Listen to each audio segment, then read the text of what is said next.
So, Bismillahirrahmanirrahim. Today we are going to study the Keynes theory of effective demand. Basically, there is only one main goal of the whole book of general theory of employment, and that is to explain whether or not there can be an equilibrium in which there is unemployment. All of the classical economic theory says that it is impossible to have unemployment, involuntary employment. Yani everybody who wants a job at the going wage should be able to find a job. And obviously Keynes saw, and all of us see every day, genuine unemployment. Now actually this is not without controversy. Some people say no, that anybody who wants to can go and stand in the line with the mazdoors and wait for a job, and if that is the going, and it is his not wanting to work at the market wage that is the cause of unemployment. So that is what the classical theory is. So Lucas and Chicago school people just believe this today even, that there is no involuntary unemployment. Everybody who's unemployed is unemployed because he doesn't want to work at the going wage rate, the equilibrium rate. So anyway, Keynes was convinced that he saw genuine unemployment. People wanted to work, and that's what the Great Depression movie shows you quite convincingly, that yes, people want to work at any wage that will allow them to live, but they could not get jobs. So ultimately we can say that if you cannot find a job which is sufficient to feed you, then you are unemployed.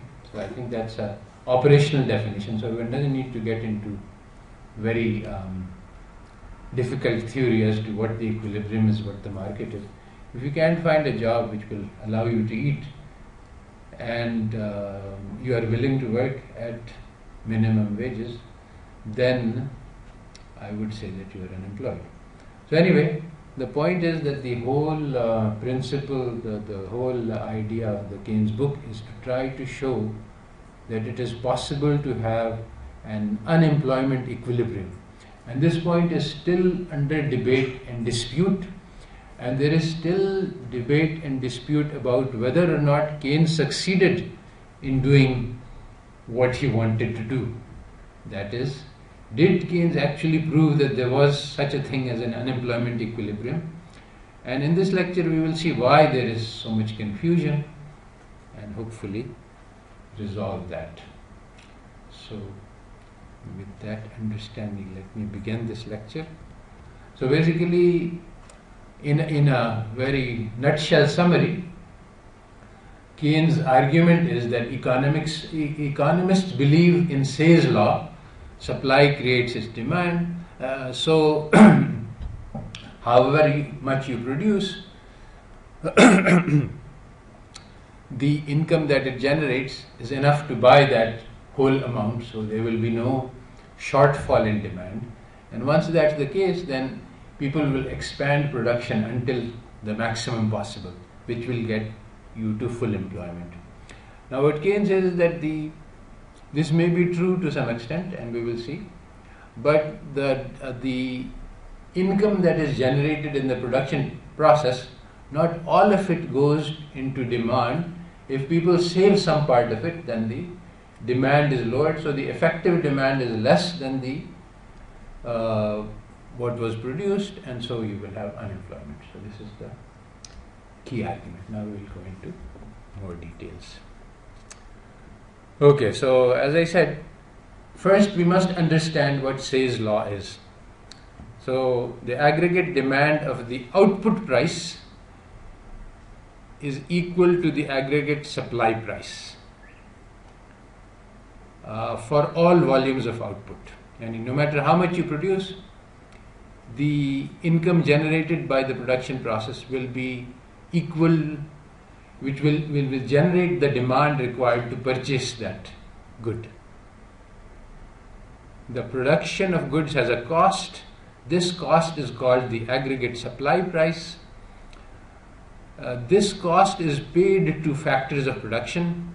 So you can pay some money for the labor, you can pay some money to the rent, and some money can be profits to the entrepreneur. So ultimately, if you earn $1 from the production process, all of it goes somewhere.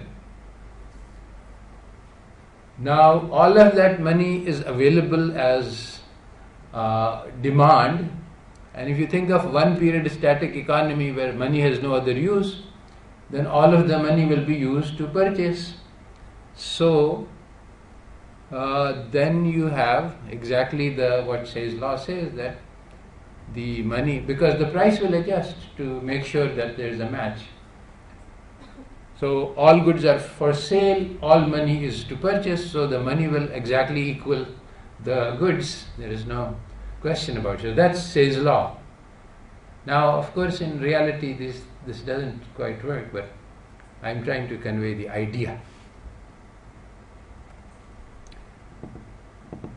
All right, so now one very important point, and that is the reason for all the confusion, is that as long as you're talking about this in abstract terms, which is what I'm doing, this is just a philosophy. And that is the main reason why this debate, which has been going on for 70 years, has not been resolved, because people just keep talking in the air as philosophy. Now, if you want to resolve this debate, you have to pin it down to some real world situation, something which can be understood concretely. So if I say that there is the commutative law, x plus y is equal to y plus x, this is an abstraction. You want to understand any abstraction, you have to translate. You have to say, okay, 2 plus 5 is equal to 5 plus 2. Now we understand that. So now you say, okay, this is what the commutative law is. Now you can understand the commutative law. Oh, this is what it's saying. If you just talk about the philosophy, then you cannot understand. And this situation is so severe that the way that we educate people and how remote it is from reality is so bad, the situation is so pathetic, that I will tell you my experience in International Islamic University. I was hiring lecturers and in statistics, which was a new department, and so we had 7 students who had MPhil degrees in statistics from Qaid-e-Azam, most of them, and some of them had MPhil stats from some other places. All 7 of them, I asked one question about averages. First I asked more difficult questions, nobody could answer, so I said, okay, let me ask the simplest possible question. I said that there are 10 people in my faculty. I am the boss, and so I get 11,000 rupees. The other people are lecturers, and they all get 1,000 rupees per month as salary. So now, what is the average salary of all the 10? Can you answer this, by the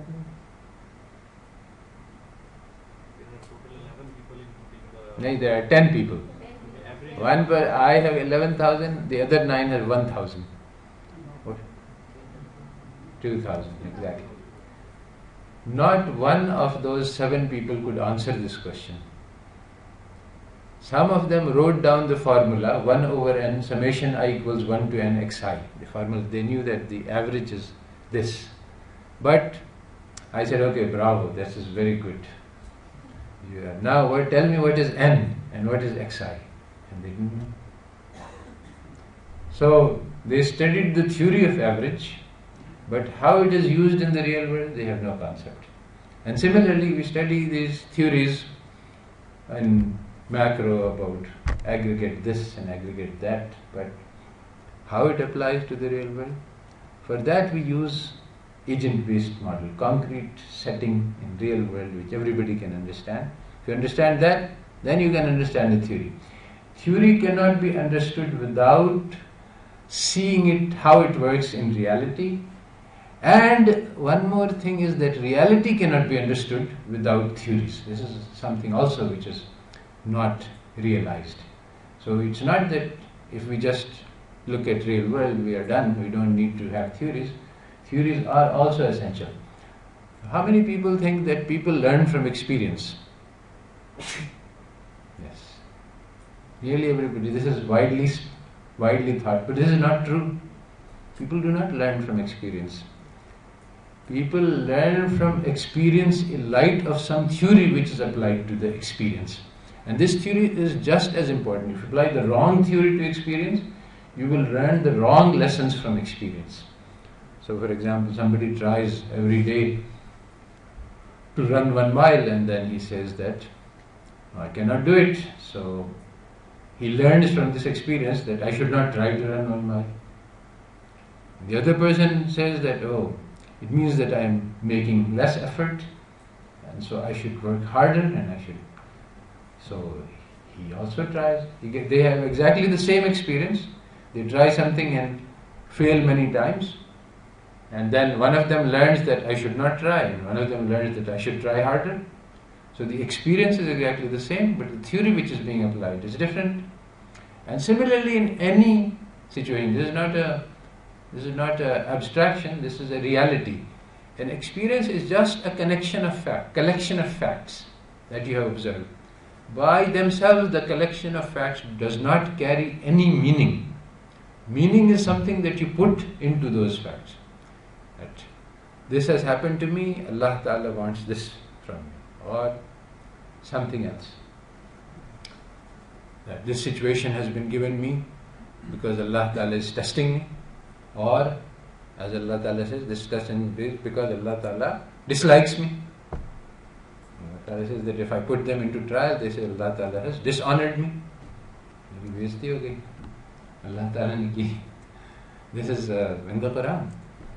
And if somebody receives a large amount of money and they see Allah Ta'ala is honoring me, I'm a good person, that's why I have received this honor. So Allah Ta'ala says, no, that's not true. So that is also a test. So how we interpret the experience is up to us. So and that is the theory. And from the exact same experience, so you can learn the wrong thing from experience.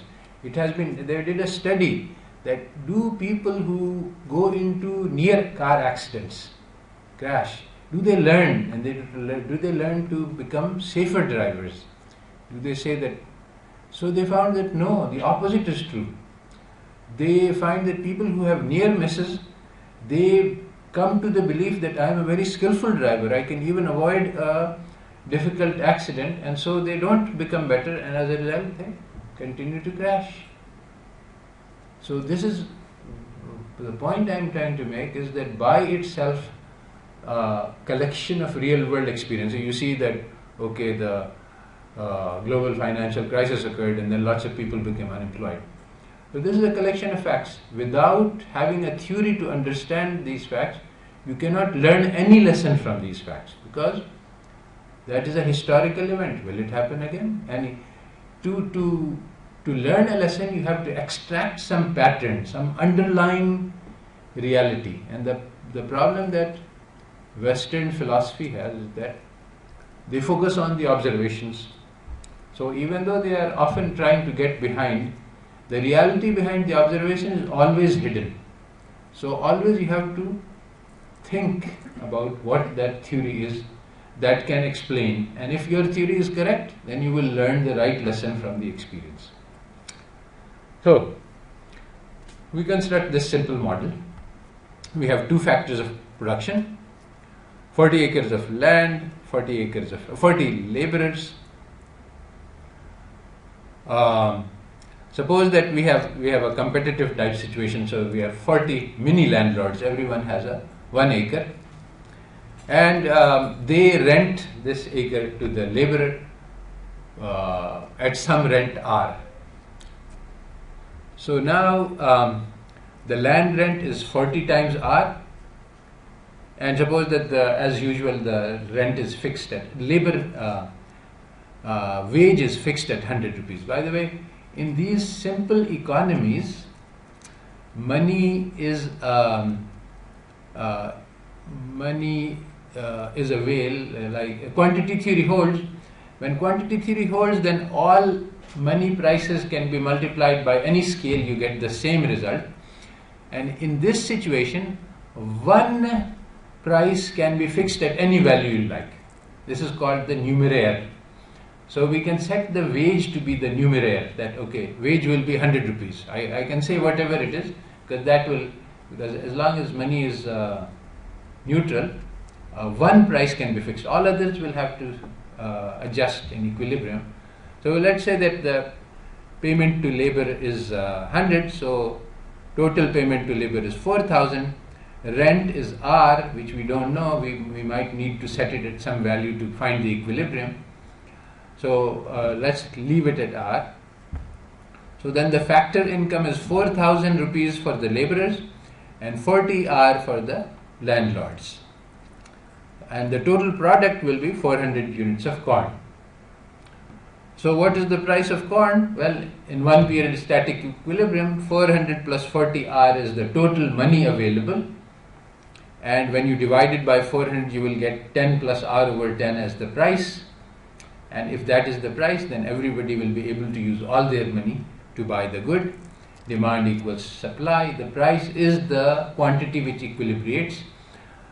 R can be chosen to be anything almost here. The point is that there is no, at this moment, we have no way of saying where the equilibrium will be. This is a very important thing. So, this example, this very simple example, illustrates the Say's law. Money was generated in the production process, and all the money is used to buy the product, and so the demand, the supply generates its own demand. One crucial issue which is missing from here is there is a share of the landlords and there is a share of laborers.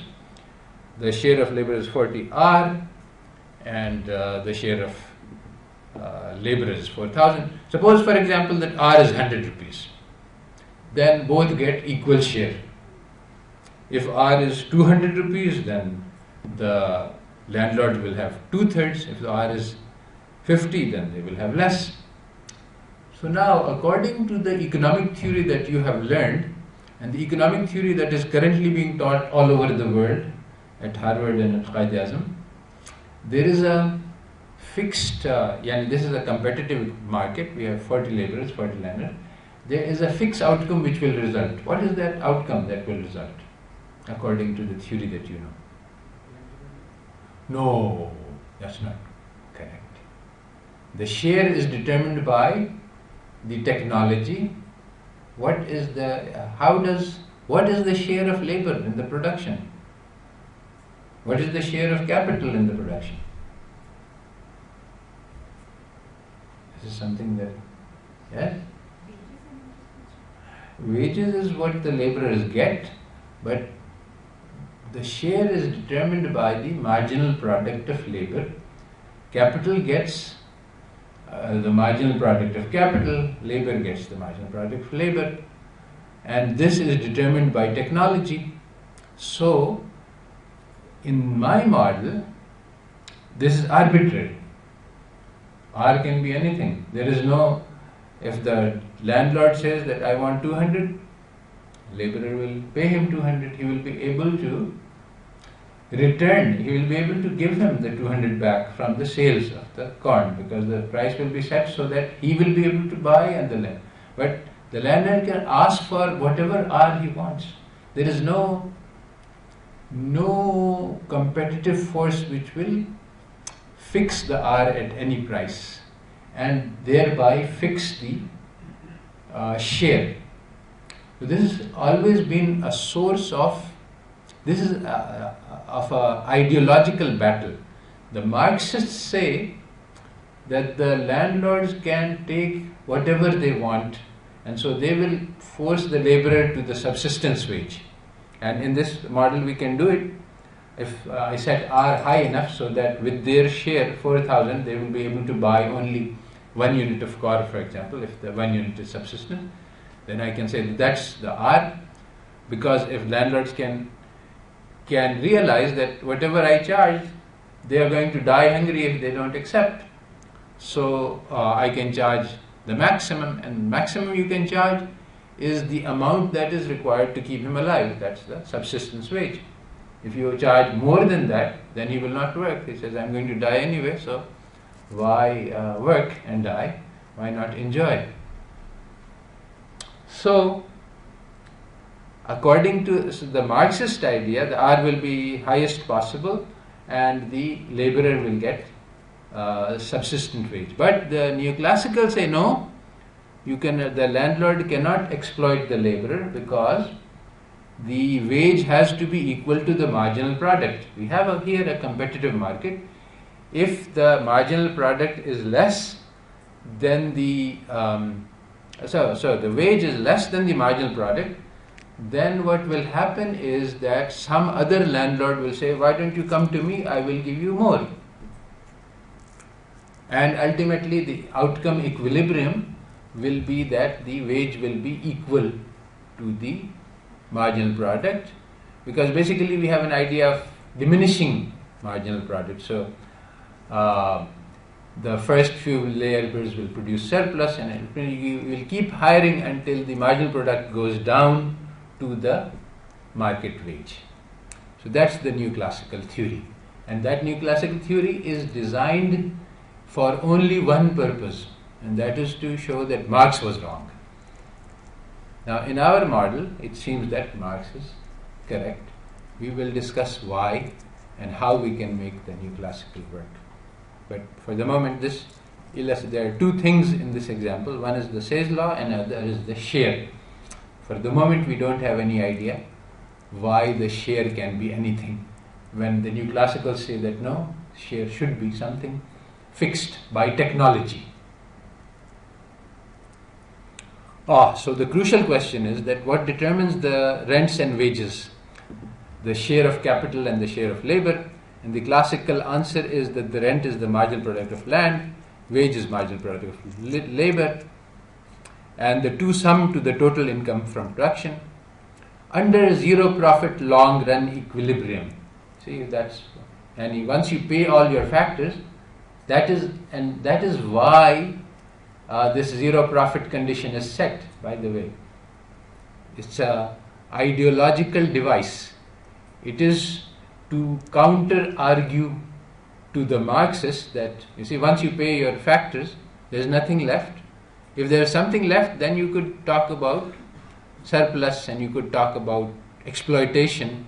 Because suppose there's a lot of surplus left after you pay your factors and you keep it, then you can say that yes, you are exploiting the laborers. You should, if the capitalist keeps all the surplus, at least he should share the surplus. So the neoclassicals say no, in long run, maybe short run there's some profits, but in the long run, all this profit will disappear because of perfect competition. If there's lots of profits being made in this industry, other firms will enter into this industry and they will also enjoy the profit until the profit goes down to zero.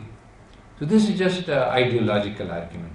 That never happens in the real world. But you should understand why this is given in your textbooks. Why do you have this long run equilibrium? Now, as Keynes said that this writing this book has been a long struggle of escape. So there are two axioms of the labor market. One of them is that wage equals marginal product of labor, and the other is that the laborers work up until their disutility. So he rejects the second axiom, but he keeps the first.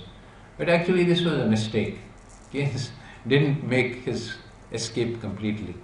So the first part is also wrong, but Keynes only got part way to liberation from the chains which bind him. So if you believe that wage equals marginal product of labor, then you're done. Then the share of wage is given and the remaining part must go to the capital, and together they exhaust the factor, the income. Alright, so now I want to go through the neoclassical analysis to show how that works and to show how basically the neoclassical analysis says that no, this is not true. The rent and the wage are determined by the production technology. So I want to show how that works. So this is what they are teaching at Harvard in Qaid-e-Azam. Alright, so we have 40 million landlords in order to create competition. Each has 1 acre. Now I'm going to put down a Cobb-Douglas production function, because that's what neoclassicals do. So Q is equal to 10 times K to the alpha times L to the beta. And this is to keep the numbers matching. So now if I have K equals 1 and L equals 1, then I will have 10 output, regardless of what alpha and beta is. Now suppose W is 100 rupees. This is the numerator. We can set one price without any difficulty, because money will wash out of the system in the end. So one of the prices can be set, but all others have to be calculated. Now let us solve for the competitive equilibrium. This is the technique that you learn in standard economic theory, and this is something that if we had been teaching a classical course, you would have been doing these differentiations and solutions with much more diligence and effort so far. And probably you have all done them. This tends to be part of your admission test thing. These are standard questions. So we are setting that K is equal to 1. That makes life easy, because 1 to the alpha is always 1. So every landlord is exactly 1 unit. So one of the poor parts of the production function just drops out. And Q is equal to 10 times L to the beta. So what are the first order conditions for profit maximization? K is fixed, so we have short run equilibrium, so capital cannot change, land cannot change. So we just need to maximize with respect to one input, which is labor. So the profits, or actually the earnings, is P times Q. P we don't know. P is going to be the market price of corn. This has to be determined by the market. But we want to maximize this revenue with respect to labor. Oh, sorry. Now we don't want to maximize revenue. We want to set the marginal revenue equal to the wage. We want to maximize profits. One way to see that is to say that the profit is P times Q minus W times L, what you pay to the laborers, right? P times Q is the revenue, Q is the product, you multiply it by P to get the revenue, and L is the amount of labor you hire, you multiply W to get the labor payment, and so PQ minus WL is the profit. Now if you want to maximize profit, you must differentiate with respect to L. There is only one factor which is variable, so partial PQ with respect to L minus W, the derivative of WL with respect to L is just W, equals 0, and that's the same thing as saying that wage is equal to the marginal product of labor. And that's your standard first order condition. So partial PQ with respect to L is, you have L to the beta, so that will be beta times L to the beta minus 1. So it's just beta times P times 10 times L to the beta minus 1 equals W, and that has to equal 100 rupees. Now in competitive equilibrium, all firms are price takers, and P and W is fixed, and I want to set the economy in such a way that the maximization occurs at L equals 1. I'm working backwards. I want to get a particular equilibrium in which everybody is hiring 1 unit of labor. So I just put L equals 1, I can solve for P. So if I put L equals 1, this comes out that beta times 10 times P, L to the beta minus 1 disappears because L is going to be 1, has to equal 100. So P has to equal 10 over beta. Now I'm going to set a Cobb-Douglas production function. Alpha plus beta has to equal 1. Normally marginal product of labor is around 0.7. So to make numbers come out easy, I set beta equals 0.8. So in that case, P is equal to 10 divided by 0.8 is 12.5. So the price of corn will be 12.5 rupees. So that gives us the solution. That's the full solution. Now the one laborer is hired at 100 rupees. They produce 10 units of corn. 10 units of corn is sold at 12.5 rupees per unit. So it earns 125. That makes a profit of 25 rupees, regardless of who is keeping it. Let's say that, okay, so that the total factor income is 100 for the laborer and 25 rupees for the landlord. All of this is spent to buy the 10 units that are purchased, and basically laborers will get 8 units and landlords will get 10 units, and everything is balanced perfectly. The whole output is sold, and the factor income exactly covers the purchase of all the products. So again we have Say's law.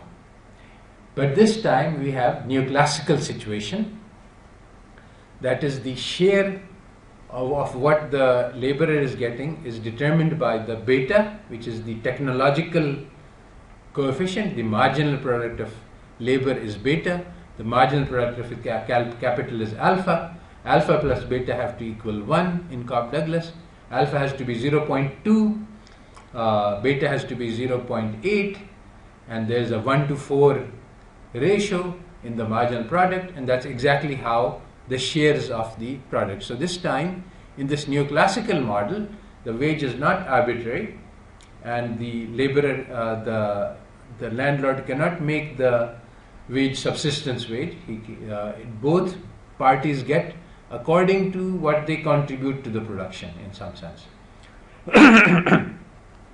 If you calculate the first order conditions, you get that R times K, the rent times K, is alpha times PQ, and W times L. Rent times K is the share of capital. It's the amount of capital multiplied by the payment to capital, and that has to be equal alpha times PQ. And wage times labor, which is the share of labor, the amount of money which goes to labor, is beta times PQ. So if you add the share of capital and the share of labor, you get alpha plus beta times PQ. Alpha plus beta have to add to 1, so you get the total revenue that is earned by sales is divided between the laborers and the capitalists according to the productivity, which is alpha and beta. So this is the perfect and beautiful neoclassical solution. There is no exploitation of laborers because they get what they produce, and it is symmetric. The capitalists get what they contribute. Now, the standard counter to this in this situation is that, look, the productivity belongs to the land, not to the landlord. It is the land which is producing, and so ownership, this is just a social convention. So even if land should be paid, the land doesn't eat anything. So basically that is, the land belongs to God. This is the standard. So if the landlord has done, if you have seen the Little Prince, then there is a man in there who says that I own all the stars. And he says, how did you own the stars? He said, I have a book and I write down all of the stars, and that makes me their owner. Nobody else has claimed it, so I am the first. So just like that, ownership, what does ownership mean? It is according to a social convention that, okay, we grant you the rights to use this land, but why should he own that land? And if the land is a natural resource and it is given to all of us, then the surplus that is produced, more than the wage, belongs to the society as a whole, and it should be decided by social convention. But anyway, that's the counter argument in the neoclassical case. But there is other things we can say. Now, I just assumed that everything will come out beautifully in the competitive equilibrium, but suppose that there is disequilibrium. Now here there is, so suppose that price was 15, not 12.5. So Suppose that price is 15, then the laborers will, when the production takes place, the laborers will earn 100 for their wage. The revenue from sales is 150, and suppose that they said, okay, whatever revenue earned, we'll go to give it to you. So 50 goes to the landlord. Now at this price, landlord will buy will be able to buy 6.66, no, 3.33, and laborer will buy 6.66. Now again, demand equals supply, says laws hold. So now what's wrong? Well, this time, of course, if we allow price to vary, if we allow price to go very high and give all the surplus to the landlord, then we can make his share as high as we like. But now the neoclassical theory operates. So at this price, the marginal product of labor is 8 units of corn, if you translate it to real, and labor is getting 6.66. So in a competitive market, landlords will be willing to offer more because they are making profits at this point. So actually, as we have seen, if there are exactly 40 and exactly 40, then there might not be such a move. But if there are 41 laborers, then one of them will come in and say that I will, then the landlord, let's see how it works. No, it has. No, actually here this is the situation is different. If there is excess of land, if there is shortfall of labor, then there will be a pressure upwards. So the exact balance situation is typically not true. One or the other will be unbalanced. But anyway, in some situations,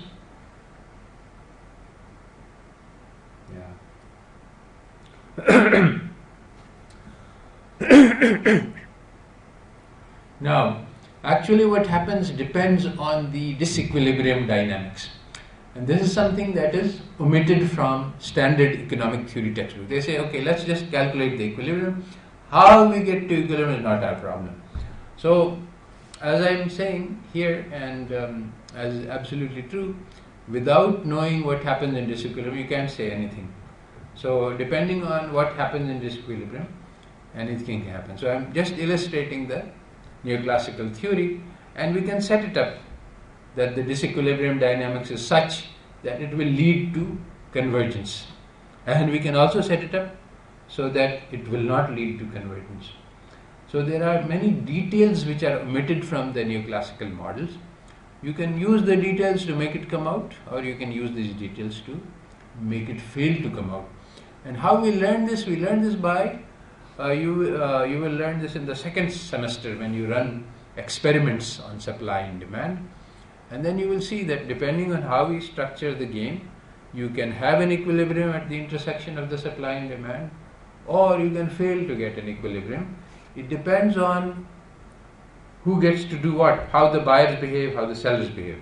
There is a standard model which is called oral double auction, in which both the buyers and the sellers bid in a common market, so all the information is available to all as to what is being bid. And in that case you often get close to the equilibrium price. So in a situation where there's enough information available to everybody, transaction costs are low, there is some competition going on. Suppose, for example, the laborer comes to the landlord and says that I have received a better offer from somebody. I'm now inventing a disequilibrium dynamics, and so that is plausible, and that will lead to convergence. So this guy just comes in and he calls a bluff that I have received, somebody else is offering, you are paying me 100 rupees, but somebody is offering me 110, so I have to go. Now the landlord says that I'm going to starve to death if I don't have labor. He says, no, if he's offering you 110, I will also give you 110. He can still make profits, he is calculating. So if this kind of process takes place, then eventually, until you get to the place where wage equals marginal product, you will get convergence. After that, you will start saying that I am making losses, so you can go. So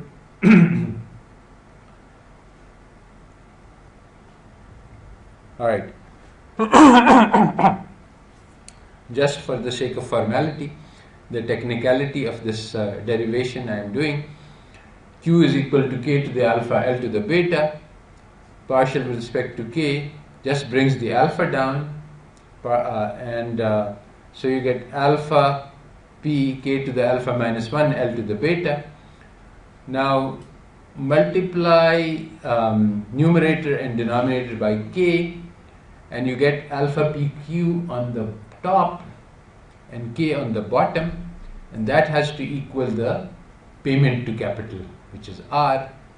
And similarly the other, I'm so happy to see that no one is taking notes, because these are available, and so I want you to be thinking along rather than writing along, in which case that you will not be able to see. So beta times PQ over L is equal to W. These are the first order conditions. If you cross multiply by K and L, you get exactly the equations which I wrote earlier. RK plus WL, the share of capital plus the share of labor, equals alpha plus beta PQ. Now the reason that I want to show you this is that competitive equilibrium only exists when you have constant returns to scale. If alpha plus beta is not equal to 1, then we have problems. If alpha beta is greater than 1, then the share of capital and the share of labor in the first order condition in competitive market will not exhaust the revenue. There will be surplus, and what will you do with that surplus? That depends on the microstructure, again, how the institutions work. So for example, if I say that okay, the landlord rents his land and then at some fixed price, and then the output belongs to the laborer and he sells it on the market, so then any surplus that is gained will be in the hands of the laborer. On the other hand, if we have that the landlord hires the laborer at a wage and the product belongs to him, then the surplus will go to the landlord. So depending on the structure, different things can happen, and different kind of structures exist in the real world, and so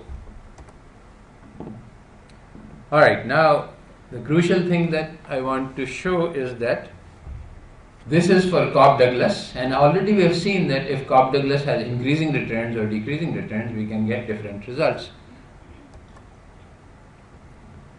So the key point that I want to make in this lecture is that small details, apparently unimportant, make huge difference, and that is why there is so much confusion about the theory of effective demand, because Keynes has painted a big picture, but he hasn't spelled out the details. So depending on how we put in those details, we can get different results, and many people have gotten many different results, and everybody says this is an interpretation. Everybody is right in the sense that if you take that big framework, within that you can fit in many different types of models which interpret what Keynes was trying to say. So now we saw that if you have Cobb-Douglas, constant returns to scale, then you get wage equals marginal product of labor, and the rent of the land is marginal product of capital. If you have increasing returns to scale, then you have less than total revenue. Now what will happen will depend on the precise structure, who gets to own the product and to sell the product. So on Batai, on sharecropping basis, different thing will happen. If the laborer rents the land and owns the product, different thing will happen. If the landlord hires the laborer, different thing will happen. Now, never in Keynes do we have this level of detail. So if you have this level of detail, if you spell it out in different ways, you can get different results. And then the theory of demand, efficient demand, can work in different ways depending on how you specify what exactly is happening. So now if you have decreasing returns to scale, then you have another problem that the payment to the factors is not enough. Yani what you earn is not enough to pay the two factors. So competitive equilibrium fails in either case. This is actually called Sraffa's critique. Sraffa noted that the theory of competition, the supply and demand theory, is based on having perfect competition, but perfect competition can only hold if production takes place under constant returns to scale. So basically, once the economists learned that this is true, then they said, okay, we will just assume constant returns to scale in accordance with this, because they want, the economic theory is committed to free markets. This is an economic theory is not a theory of what happens in the real world. It's a theory which is about proving that free markets are best. So whatever assumption it takes to make free markets work, we will make that assumption. So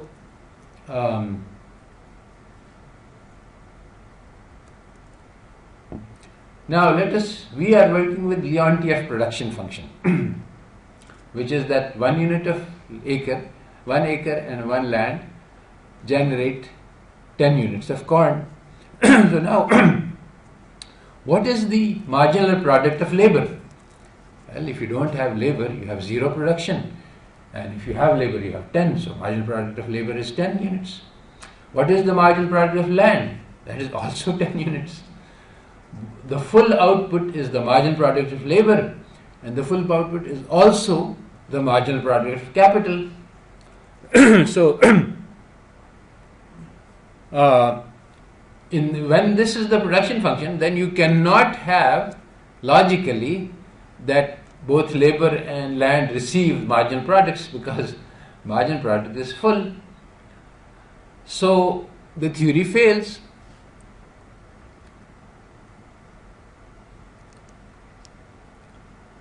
So now in the Leontief production function, what will determine the rents and what will determine the wages? In one sense, which is actually what Marx said, it's labor theory of value. The labor is producing all the value, so it all belongs to the laborer. Any amount which is taken by the landlord is exploitation, and typically they will take the bigger share, and the landlord serves a lot of exploitation. Now, you have all been through economics, so you have all been subjected to this ideological propaganda. So you have been told that supply and demand holds in all markets, but this is not true. Supply and demand holds only in competitive markets.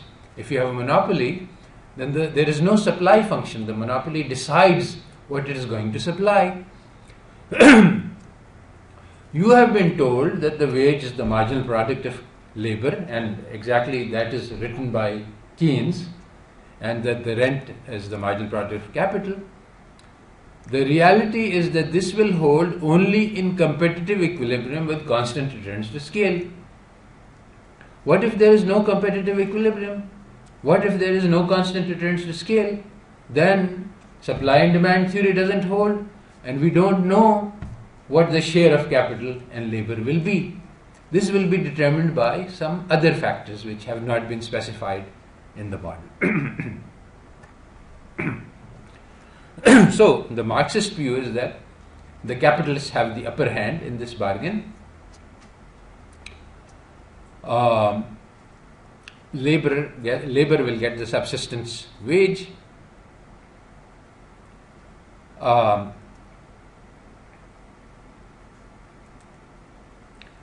Basically, the Marxist theory is that start at any place you like. Let's say we start in a economy where there is 50-50 share is being given. Now, he said that the capitalism is the process of earning more and more profits. Every capitalist wants to earn more profits, and there are reasons for this. Your competitive advantage. If you have less profits than your neighbor, he will buy up your land, and you will be driven to extinction. So basically, in order to survive in the jungle, everybody has to compete. So laborers are trying to get more and more profit, yani capitalists. So as long as there is a little bit of surplus labor, we saw that was the point of the game, that the laborer has, even with 1 unit of surplus labor has no market power, and the price can be driven to 1 unit. By the way, I hope you did the calculations for the Nash equilibrium. You'll see the Nash equilibrium shows. So the game theorists tell you that Nash equilibrium occurs in a game, but this is not true. We played the game, it doesn't occur, but the Nash equilibrium does exert an attraction, yani things, there are forces which are pushing towards Nash equilibrium, and if people just, if there is no counter force, then things will go to Nash equilibrium. But there can be counter forces, like if the laborers unionize, or if there is social concept of justice which says that no, share of 9 for me and 1 for you is too much, then it will not go to Nash equilibrium. But Nash equilibrium does have an attraction. So anyway, if there is a competition for profits among landlords, then they will start exploiting the laborers. And they are not, when there is a surplus pool of labor, they are not even concerned about the subsistence wage. So they can even drive the wage below subsistence wage. If you remember the Dickens novels, then they show the horrible conditions in the labor market in the capitalist economy that was just emerging. And so basically what Marx said was that exploitation will keep increasing until the laborers will revolt, because there are lots of them, there are only few capitalists. So now, how do we decide what the share of labor is? Now this is again one methodological difference that I am carrying out in this course, which is different from what happens in real world, in the classrooms of other universities. In the classroom, all you do is play with pencil and paper and mathematics. So I say, okay, we have this problem. We don't know what the share of labor is. In some models it can be determined technically, in others it cannot. So how do we find out? Look at the real world. That's the best way. So we look at some real data for the real world. And this is what the data shows. This is the US productivity of labor and the wage, which is the hourly compensation of labor. So up until 1970, there is a pretty close match. So you can say, and in fact,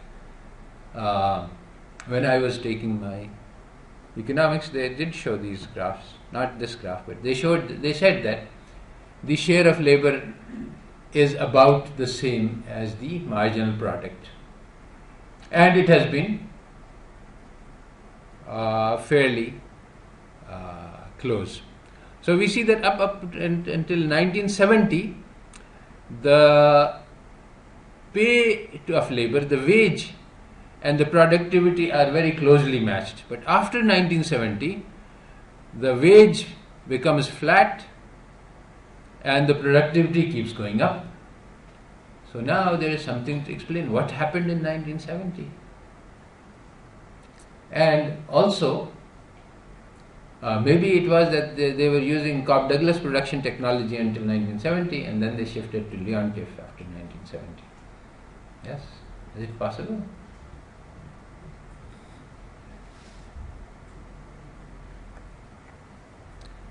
Here is another graph which shows about the same thing. There are 3 lines. One is the net output per hour, and the red line is the real product compensation, which means that what you earn by selling the product. So of that, the labor compensation is very small. So where is the remaining part going to? Corporate sector, the firms, the capitalists basically. So Do we have exploitation or do we not have exploitation? Yes, the graph makes clear that that is the case. Now, those were graphs for US.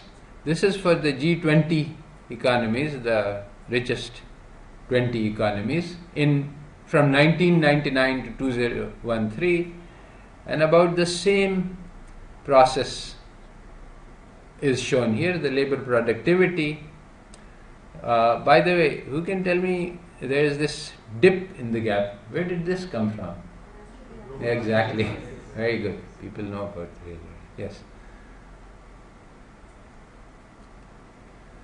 So, is wage equal to the marginal product of labor? Well, there is this article called Labor and Capital in the Global Economy, and it says that, okay, there is this divergence we see in the wage and the productivity, so why does it exist? So they list six possible causes for this divergence.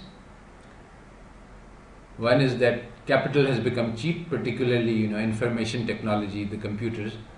So people are using more and more capital, and that has caused the return to capital to rise, and the aggregate return to capital, not the hourly, the rate is low, but the overall payment to capital is high, and the overall share of labor is falling. There is also the idea of increased capital mobility, which allows you to substitute cheap labor in the production process so that the payment to labor goes down. There is reduced bargaining power by labor, fewer unions, breaking up of unions. There are some effects, one of which is superstar effect, which I won't explain, but basically the top stars earn millions of dollars, while the second best does not earn very much. So this causes a lopsided distribution in which some winners, the winner takes all type situations, where a lot of money goes to Bill Gates and other stars, more than their proportion. There's the closer, some people say that it's the tax policy which is at fault, and other people say that the rents have been increasing, the excess profit from patents, which is a non-market phenomena. This is not, what you get from rent is not part of the marginal product. It is given to you as a monopoly, deliberately designed to allow you to hold the.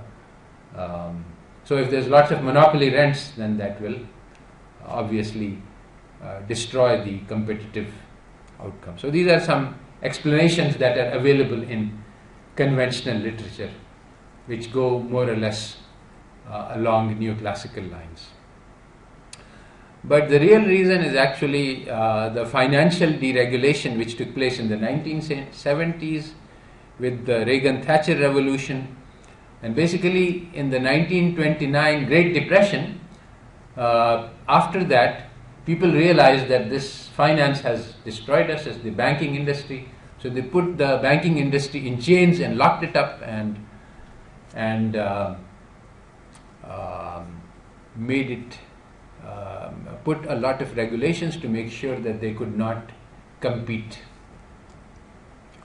Now in Reagan-Thatcher era, they said, the reason that basically what happened was that the oil crisis occurred, the economy stagnated due to high prices for oil, and the Chicago school was waiting for its chance. They said, no, the whole problem doesn't lie from the oil prices, it's coming from Keynesian theory. So if we replace Keynesian theory by Chicago theory, then all of our economic problems will be solved. So basically they were waiting for a chance, and they got their chance, and then they deregulated. They took off all the chains from the financial sector. So in 1984, for the first time since 1929, there was a first savings and loan crisis in which all of the profits for 50 years of the banking sector was wiped out. And then in 1999, the Glass-Steagall Act, which was the biggest act which basically prevented the banks from speculation, from buying stocks, from any kind of risky investment, that was repealed. In 2000, there was the Commodity Futures Modernization Act, which basically created the market for derivatives. You can do any kind of gamble you like, and there was no regulation. So basically from 2000 and 2007, there's only 7 years. And that's what led to the global financial crisis. So economic theory itself is determined by the interests of power. So what is being taught in Harvard and in Qaid-e-Azam and all over the world is the theory which is aligned with the best interests of those who are the most powerful people. And also what is happening in the economy is also what is aligned with their interests. That is, the global financial crisis wiped out the savings of the bottom of the population, but didn't have any effect on the rich because they got trillion-dollar bailouts, which they had anticipated this is going to happen and that they were going to. And so basically the rich people robbed the poor blind, and then in the subsequent crisis which happened because they were bailed out. It's exactly like if somebody stabs you with a knife and then we take the medicine and we apply it to the knife instead of to the wound. So instead of, and that's actually Atif Mia and Amir Sufi book, the House of Debt. They show that if the bailout had been given to the mortgagors instead of the landlords, then no great recession would have happened. No unemployment, no recession, and the cost of the bailout would have been much less. But that was not in the interests of the powerful, so it was not done. So now we come back to the main question that we are trying to answer. How can we understand the unemployment which occurred after the Great Depression? So as I've said, to understand anything, we need to use models. We cannot just describe the events and understand, okay, this is what happened, the banks did this and then this happened and then this happened. There has to be some theory that is used to understand the experience. So we have to use models, and models have to be necessarily simple enough that we can understand them and we can manipulate them. So they cannot be as complicated as the real world. So we build a model and we hope that we get all the key elements. Another reason why it is essential to use a model is that you have to put things down on pen and paper, because when we think intuitively, we have one intuition and intuition 2 and intuition 3, and they may all conflict with each other. So there is a look before you leap, and opportunity only knocks once. Both of these are valid intuitions in different circumstances, and they are exactly the opposite of each other. So you can apply one intuition in one thing and another one to another situation. But if you want to know what happens, then you have to put down that here is the agent and here is what he is going to do, here is the other agent, here is what he is going to do. Now sometimes what they are doing is in competition with each other, so what will happen? Well, you have to spell out the rules of the game, and you try to make it as realistic as possible, unlike the Chicago school, which says that any model you make, as long as it creates observations which are matching, it is a good model. Now our good model is meant to help us understand reality, so it should be an imitation of reality. It should have some resemblance, it should have some match. So the reason for model is because economy is complicated.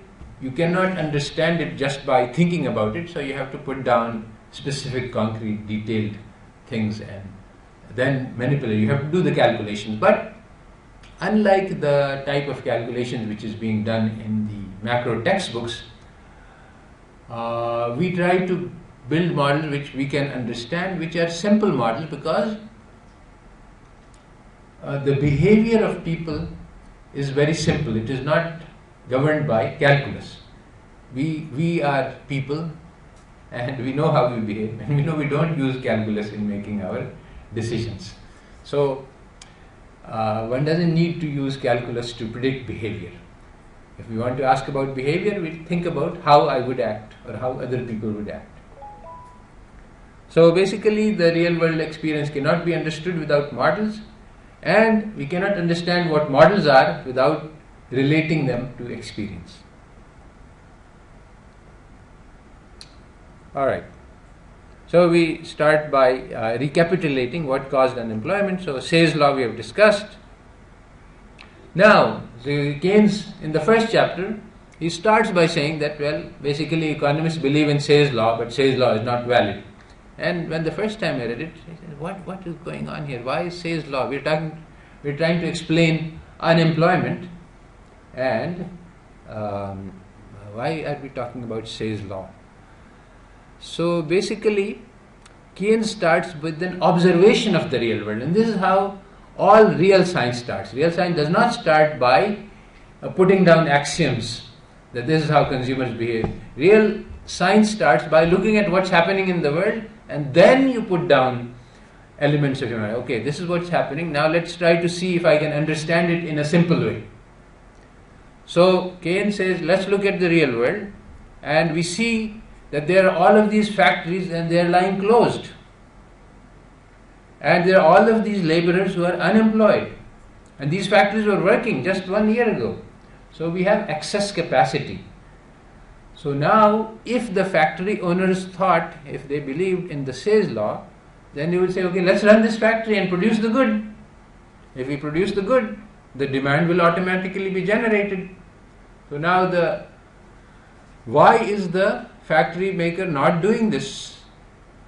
Either he is a fool, he's stupid. If he hired it, it would do. So not everybody can be stupid. So probably there's some reason that they are holding this. And so immediately, it's not a matter of theory that Say's law. It's not that we are calculating some equations which tell us that Say's law doesn't hold. We are looking at the world and seeing that Say's law doesn't hold. So now then the question is why? So can we build a model in which Say's law does not hold? This is the question. So we look at the real world, we see that there are hundreds and thousands of factories, 25%. 1/4 of the labor force is unemployed. And there are 1/4 of the factories are not working. So why don't we just put the two of them together, let them work, and let Say's law work? So maybe Say's law doesn't work. And at least all of these factory people, owners, they don't believe Say's law. So probably they are rational. There must be some other thing which is going wrong. So Keynes starts by saying that Say's law does not hold. Now, what is it that has gone wrong? That's what we're trying to find out. So, again we look at the real world and ask what is happening. Well, you go to the factory, why aren't you running this factory? He says, I can produce goods. Yes, I can hire laborers, but I can get a loan from the bank and hire labor if I don't have the money. And at least some people will have money.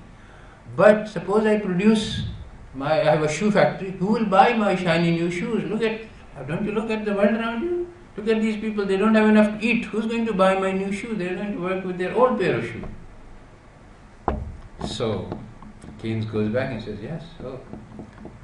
So these people think that if I produce goods, there will be no demand for it.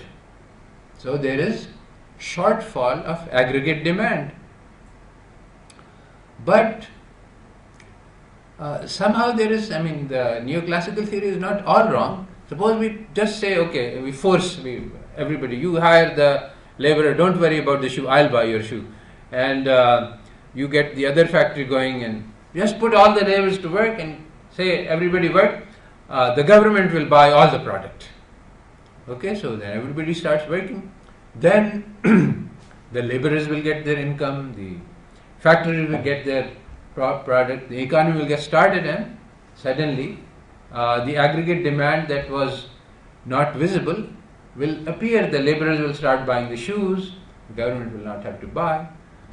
So the intuition that Keynes comes up with is that what happens on the macro scale is different from what happens. What the picture is from the individual firm is different from the picture at the all firm level. So basically, that was the invention of Keynes. Keynes invented macroeconomics. Up till then, the macroeconomics was just the same as microeconomics. The economists thought that if we can analyze the economy at the firm level and then just aggregate everything, we will get the aggregate picture. So this is known as the fallacy of composition. But these days we use a more fancy name, which is called complexity theory. The behavior of the system as a whole cannot be reduced to the sum of its parts. And this is the fundamental fallacy of the DSGE model, the Dynamic Stochastic General Equilibrium model, which is currently being used all over the world in monetary policy departments to predict. So how does the DSGE model work? We have this, because it is too difficult in the following sense. If you put in multiple agents into the economy and you give them each their behavior, then calculating what will happen is very difficult. So they say, okay, there's only one agent in the economy. He is the representative agent. So now if the whole economy consists of only one person, then you can do lots of very complicated calculations as to what's going to happen. And so that's what the DSG, dynamic means that he's making decisions all across time, he's trying to maximize his lifetime utility. Stochastic means that the environment is uncertain, random shocks are coming in. And general equilibrium means that all sectors he's producing corn and machines and oil, and he's exporting and importing. So many different sectors there all have to balance. So this dynamic stochastic general equilibrium model, when the global financial crisis occurred, then the Congress of the USA created a committee that how come economists were completely blind to this crisis. The name of the committee was Economic Science for the Real World or something like that. And they called for testimony from major economists to ask why did things go wrong and how can we change economics so that next crisis economists will be able to tell us that it is coming. So Solow, who actually taught me macroeconomics in MIT in 1972, he said that the DSGE model, he said, there's only the crisis occurred because the bankers defrauded the customers, they fooled the other people. Now if there's only one person, he cannot fool the other person because there's no other person to fool. So the model cannot, by the way it's designed, it cannot have a phenomena in which somebody does not know what is happening and the other person is trying to fool him. So basically that's one of the reasons why the model is very bad.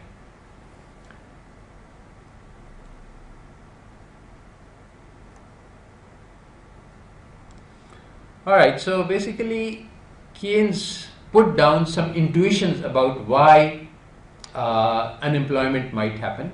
We went through these intuitions. There is collapse in aggregate demand. The factory people don't think that there is going to be sufficient demand tomorrow, so they don't produce. So why do they think that? Well, he had some intuitions and he went to some detail, but not enough to spell out exactly what happens. As I said, the microstructure is very important.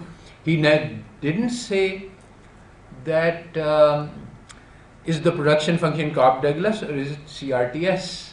Is it constant returns to scale? Is there perfect competition? Is there not? He didn't spell out these details. So because of this, because he did not, he was concerned with the macro picture, and he said these are the laws which hold at the macro level, and according to these laws there will be unemployment.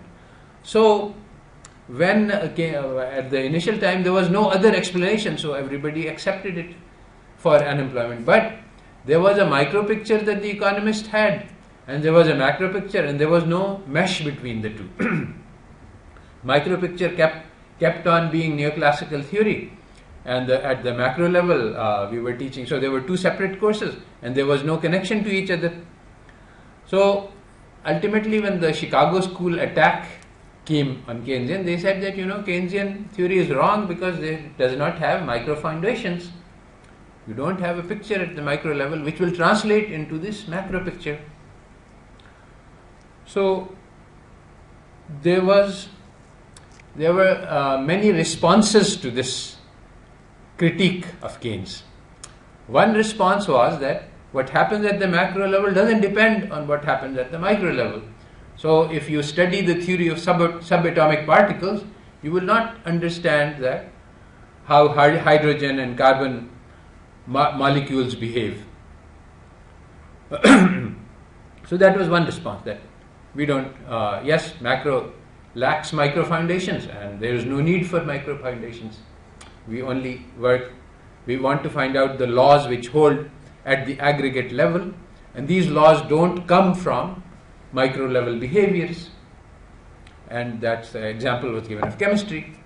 There was another response which was taken by the neo-Keynesians and sometimes neo-Keynesians, and that was to create a micro picture which will support the Keynesian intuition. And there have been other responses as well. But the crucial issue is that these micro details do matter. It is not that there is a macro level picture which is independent and anything can take place at micro, and the same thing will happen at macro. So the macro laws hold regardless of what is happening at the micro level. This is not true, because if the production function is constant returns, something else will happen at the macro level, and if there is increasing returns, something else will happen. So this does matter. So if we want to talk about effective demand, it is not enough. What Keynes said in his book is not enough to tell us what this is, because the micro foundations critique is valid. And one important point is that if you put down a neoclassical micro foundation, if you say that, okay, there's perfect competition, every firm is maximizing profits, every consumer is maximizing utility, there is no monopoly, no externalities, transaction costs are zero, information is full, everybody has, then you will not get the Keynesian picture. So micro foundations matter, and neoclassical foundation will not lead to Keynes, so you have to change the micro foundations to get to Keynes. Now what happened in Chicago school is that they said our micro foundations are solid. How can these are our axioms, and we live and die by them. So if Keynes comes out of this, then Keynes is good. If Keynes doesn't come out, then we don't care. Whatever comes out of this micro foundation, that's the reality and the truth. Now Keynes himself is in a bit of a waffle, because Keynes is more or less neoclassical. He wants to believe in capitalism, but he sees this problem. So he invented this semi-model in which he says, okay, there's one market, which is the market of labor, in which there is something strange going on. Everything else works fine. You have supply and demand, efficiency, competition, but just fix this one problem and capitalism will work just as the books say.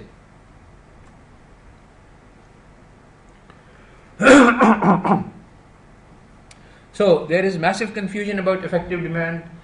You can read lots and lots of papers about effective demand, and lots of people have different theories about what effective demand means. And so why is that? Because each person you have this broad framework which Keynes gave, And by depending on how you make the details, you can get a different story out of it. So the question is, how should we fill out this micro detail? So basically, the answer that I am giving you here is that we should try to be realistic. We should try to do something which is roughly matched to what happens in the real world. And how do we know whether we have a rough match? Well, if we can reproduce the phenomena that we're trying to get, then we have a idea that maybe this is the cause. Matching the observations is the only criteria. Model can be ridiculous. That is what I call Friedman's folly. There is a theory which is called critical realism. A small diversion into philosophy. This philosophy is not at all dominant and not at all accepted widely. The reason is that when I say that, okay, let's try to be realistic, basically you have this Kant's problem. What does it mean to be realistic? There is no answer to that question, in the sense that we don't have reality, or if we have reality, reality is so complicated that you can never actually match it. So now we use our reason that yes, our model is a simplification. The things that we have excluded are not important. That means that it's a realistic approximation. What they say is that the realism doesn't matter. Look at a map and look at the real world. There's no match between the two. So the idea of trying to match is just ridiculous. Model can be anything. Model can be a piece of paper. World is a sphere. So even the concept of trying to match model to reality is wrong. So model can be anything. The only thing we can match is observations. So this is Friedman's folly. It has you understand that a lot of Nobel Prize winners believe this. So it's not that this is completely ridiculous. There is a logic to this. There is a reasoning, but the reasoning is wrong. That logic is wrong. You have to try to match, and the map also matches reality in the crucial dimension that we want it to match, which is that the patterns of the roads are matched to the pattern. So we are looking for a match. We are not looking for a match in everything. We are not looking for a match in height. We are not looking for a match in space. We are looking for a match in one specific thing. So a model has to match on the critical parameters that we are looking at, and it doesn't have to match on things which are not important. So this critical realist philosophy is exactly that. There is a hidden structure. Our models have to match, but the match can never be assessed on the ground. I cannot assess a match by saying that here's a piece of cloth, here's my model, and these two match, because both of those things are guesses about unknowns. So the match can only be tested indirectly. This is the problem. So we say that's best we can do. We can never be 100% certain that we have a true model. So we live with that uncertainty. And the philosophers, they don't want to live with uncertainty. They say that no, we have to have certainty. So certainty, how you get? You start with true axioms, and then you use logical deductions, and you are always working with certainty. So there is a reasoning and a logic behind it, but that reasoning and logic is wrong. It doesn't work.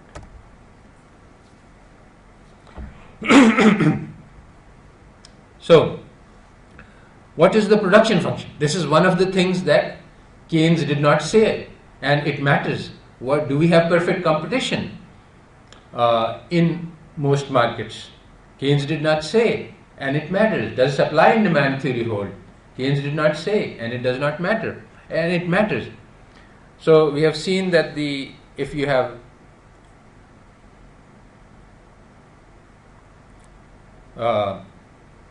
constant returns to scale, then you have the neoclassical theory. If you have increasing returns or decreasing returns, then you have Straffa's critique. These are not compatible with perfect competition. So suppose you have an economy with decreasing returns to scale, then the share of labor and wage will not be you will not have enough revenue to pay.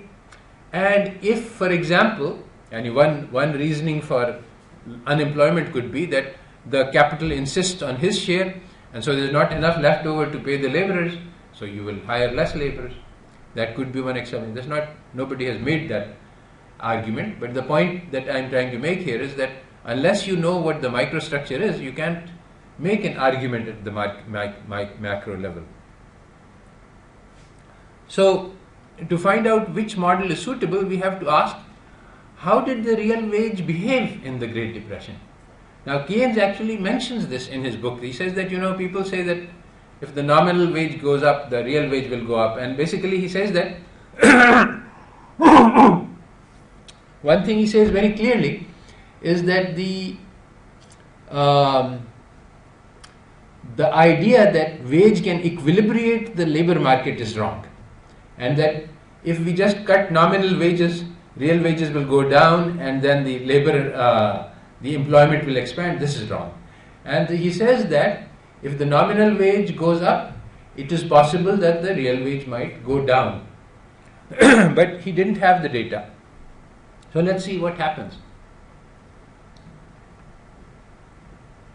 So there is a paper recently published in 2000, asks whether the sticky wages hypothesis holds or not. Now actually you see, most people, because actually Keynes held the theory of sticky wages at some point, he has said it, but later in the general theory he abandons this theory. He says, okay, wages don't have to be sticky, they can still be and you can still have unemployment. Now here he is talking, this is Bordeaux et al., and he is talking about the Taylor contracts model. He says that wages are sticky because when you make a wage bargain, you do it for 1 year. You have a contract, so wage is fixed for 1 year. Later, next year, you can change the wage, but for 1 year, the wage is stuck. So,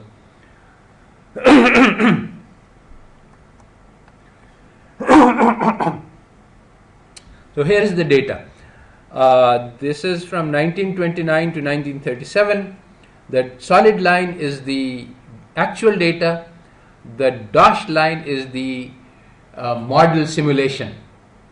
So the dotted line shows that the price went down drastically from 1929 to 1933, and then 1933, say, it started recovering. Nominal wages are in figure 19, the next panel, and they also went down drastically. So what would happen to the real wage? Yeah? Doesn't fall, yes. Exactly, the nominal, the prices, so exactly as Keynes said that the direction, nominal wage is falling very rapidly, so apparently the fixed wage hypothesis does not hold. The nominal wage was not fixed, unlike what people think. Nominal wage went down drastically, but prices also went down drastically, so the real wage did not change, and this is exactly what Keynes is saying, that the negotiation between laborer and firm does not determine the nominal wage, does not determine the nominal wage, and the direction in which nominal wage goes has nothing to do with the direction of the real wage. This is the picture of the real wage, which is just dividing the nominal wage by the price, and you can see that from 1929 to 33, the real wage more or less increased, and after that increased by much more. Now the dashed line is the model that they have put up. In this paper they argue that our model is brilliant, it works very well, and therefore we should accept the results of this model. Just look, and I won't say anything else. This is the problem with, you see, it works very well until 33, and after that it failed for some unknown reasons. So our model is valid. This is when you make ridiculous models, you can say anything you like. Okay, basically we say that a model is good if it matches. Now, if you say that this model matches the data, then you can say anything. So every model matches. Okay, this is That was the study in USA. This is the study in UK of real wages. British data sets. This guy, the author is Harton Roberts, found a small organization, Engineering Employers Federation, which had kept very detailed data of that period for everybody, the part-time workers, the full-time workers, etc. So they analyzed this, and here's the 4 pictures. The solid line is the unemployment rate. So from 1927 to 1932, it went up from the scale for that on the right hand side. It went up from 9% to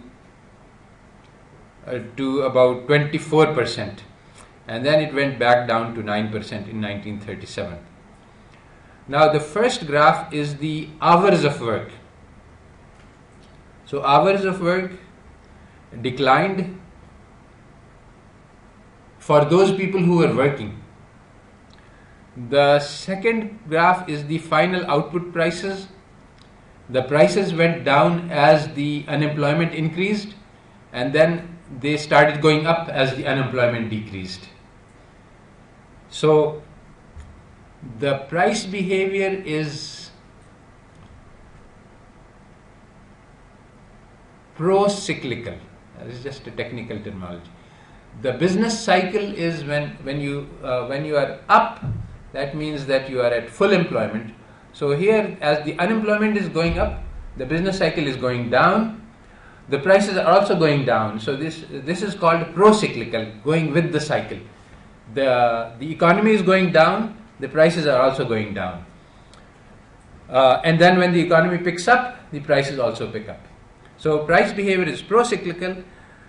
The hourly wage rate is in this third graph, the first graph at the bottom, and the hourly wage rate is pretty constant.